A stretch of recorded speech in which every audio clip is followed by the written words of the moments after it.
Buku Seni Berbicara karya Larry King. Dalam mempersiapkan untuk melatih diri public speaking atau berbicara di depan umum, yang harus dilakukan adalah jujur atau apa adanya. Dengan membiarkan para pendengar merasakan pengalaman kamu dan perasaan kamu. Seni berbicara di depan umum tidak hanya bisa kita pelajari dari buku atau video saja, tetapi setiap waktu kita dapat berlatih berbicara, yaitu dengan berbicara di depan cermin atau berbicara pada bayangan kita sendiri.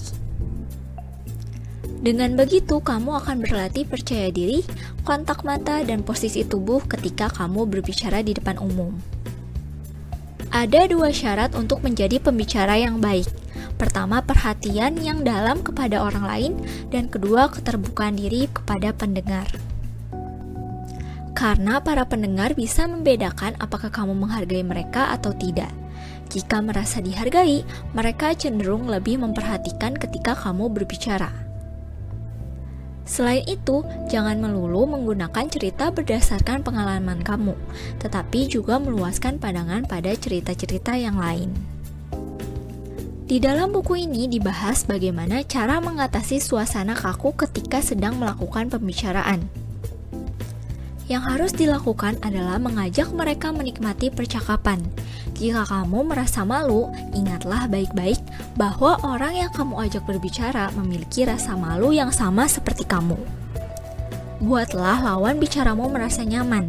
Tanyakan tentang diri mereka yang membuat kamu memiliki bahan percakapan yang menyenangkan. Karena orang senang jika diajak bicara tentang dirinya sendiri.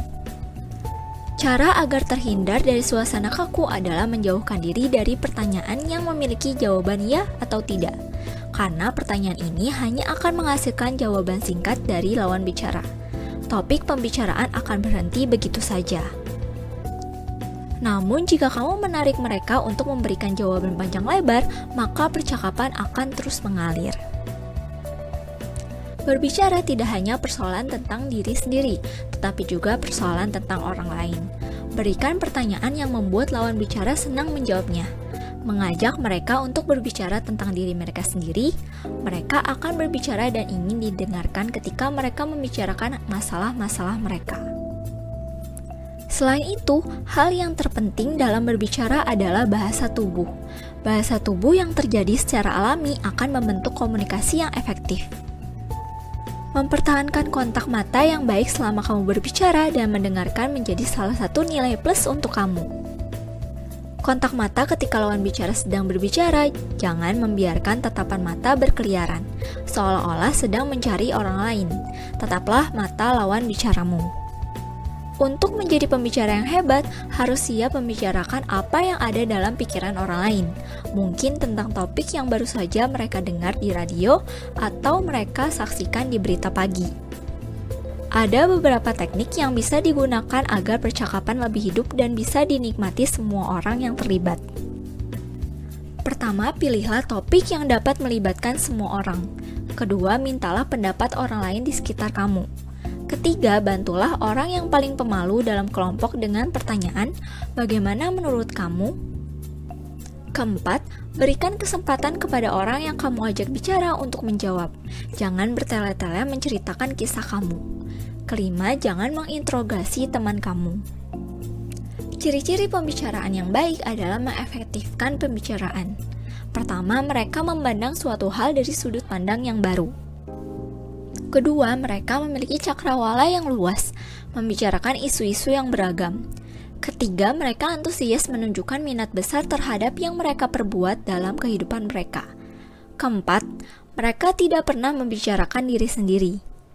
Kelima, mereka sangat ingin tahu, karena menunjukkan dengan jelas bahwa mereka mencoba memahami apa yang kita rasakan dan katakan. Ketujuh, jika sedang menyampaikan pidato, salah satu aturan pokok adalah jangan terus-terusan serius. Apapun gaya humor kamu, biarkan lelucon kamu masuk ke dalam percakapan yang wajar. Kedelapan, mempunyai gaya bicara sendiri. Kata yang dipahami dan dimengerti oleh pendengar biasanya kata yang sederhana. Tapi ada orang yang menggunakan kata rumit yang sedang populer untuk membuat pembicaraan lebih up to date. Beberapa orang beranggapan bahwa semakin tinggi kata-kata yang digunakan dapat membuat topik bahasan dan diri mereka sendiri semakin penting.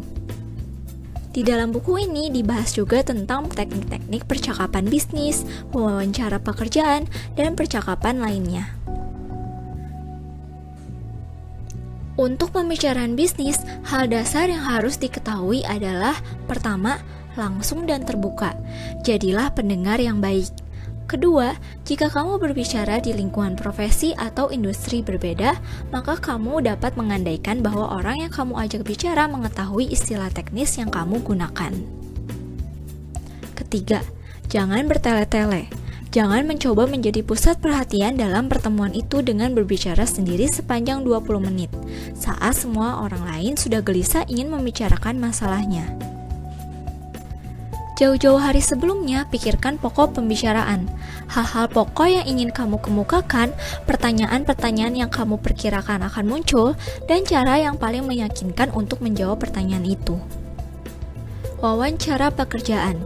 Yang harus dilakukan adalah membuat diri kamu menarik bagi perusahaan-perusahaan lain.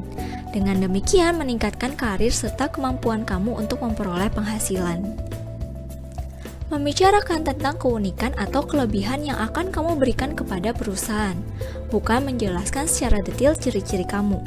Selain berbicara tentang pengetahuan dan keterampilan, kamu juga membicarakan tentang proyek yang pernah kamu lakukan dan kembangkan dalam bidang tersebut. Seni berbicara kepada atasan. Yang dapat kamu lakukan adalah tidak perlu bersikap berlebihan berbicara pada atasan.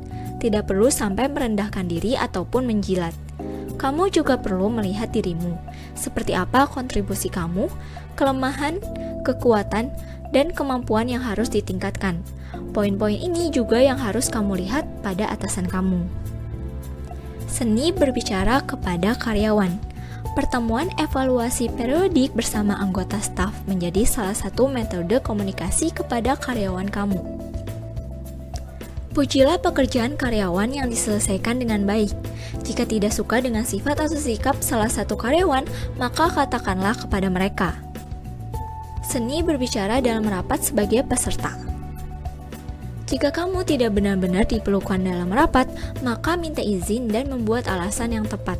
Kita tidak harus menjadi banyak berbicara, namun sedikit artinya. Yang harus dilakukan adalah berbicara seperlunya tetapi bermakna. Jangan menjatuhkan orang lain yang berbeda pendapat dengan kamu. Ketika akan berbicara dalam rapat, maka buatlah persiapan dengan menuliskannya di catatan. Di atas semua itu, jangan terlalu kaku.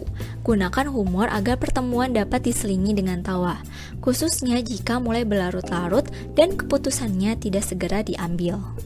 Seni berbicara saat presentasi. Jika presentasi, sebaiknya tampilan layar tidak penuh dengan kata-kata saja, tetapi harus sederhana dengan gambar, grafik, diagram yang membuat penonton semakin menyimak. Ketika sedang memberikan presentasi, berhati-hatilah tidak hanya pada apa yang kamu katakan dan bagaimana kamu mengatakannya, tetapi juga bagaimana kamu menunjukkannya. Berlatihlah jauh-jauh hari sebelumnya. Jangan berhenti di tengah-tengah pembicaraan, karena tidak tahu tampilan slide selanjutnya. Jadi, jika kamu melakukan kesalahan, jangan biarkan hal itu membuat kamu kebingungan. Seni berbicara dalam pidato. Carilah pokok bahasan yang kamu pahami. Gunakan pendekatan pribadi agar pokok bahasan lebih luas. Sebelum memulai pidato, kamu harus mempersiapkan diri. Struktur pembicaraan ketika pidato adalah: katakan kepada mereka apa yang kamu bicarakan, katakan isi pembicaraan kamu, dan katakan kepada mereka apa yang telah kamu bicarakan. Namun, jika topik pidato sangat asing bagi kamu, maka kamu harus membuat persiapan dengan menulis pidato, kata demi kata. Menulis pidato hanya garis besar pidatonya saja, atau membuat kartu catatan. Keuntungannya membuat catatan adalah kamu cenderung berbicara dengan spontan dan tidak terjebak untuk selalu menatap naskah. Gunakan bahasa sehari-hari agar pendengar memahami pidato yang kamu sampaikan. Berlatihlah beberapa kali agar akrab dengan isi pidato dan merasa nyaman dengan gaya dan langkah-langkahnya. Ketika sedang berpidato, tataplah penonton. Pastikan mengangkat kepala dari naskah atau catatan. Pelajarilah pemenggalan kata dan perubahan suara yang ingin kamu gunakan. Jika menggunakan kerangka atau catatan kecil, tandailah gagasan atau frasa yang ingin kamu tekankan. Dalam seni berbicara yang dapat kita lakukan ketika belum mengenal calon pendengar adalah menanyakan tentang lawan bicara. Apa organisasinya, dari mana mereka berasal, dan pertanyaan lainnya. Pembicaraan atau percakapan akan selalu ada, selama masih ada manusia. Keterbukaan, antusiasme, dan kemauan untuk mendengarkan akan membuat kamu menjadi pembicara yang menyenangkan di media apapun. Persiapan, mengenali audiens, dan membuatnya sederhana akan selalu membuat kamu menjadi pembicara yang sukses. Jika kamu merasa tidak ahli berbicara, yakinkanlah bahwa kamu dapat menjadi ahlinya. Jika kamu sudah merasa pandai berbicara, kamu dapat melakukannya dengan lebih baik lagi. Demikian ringkasan buku Seni Berbicara karya Larry King. Semoga video ini bermanfaat dan sampai jumpa di video ringkasan selanjutnya.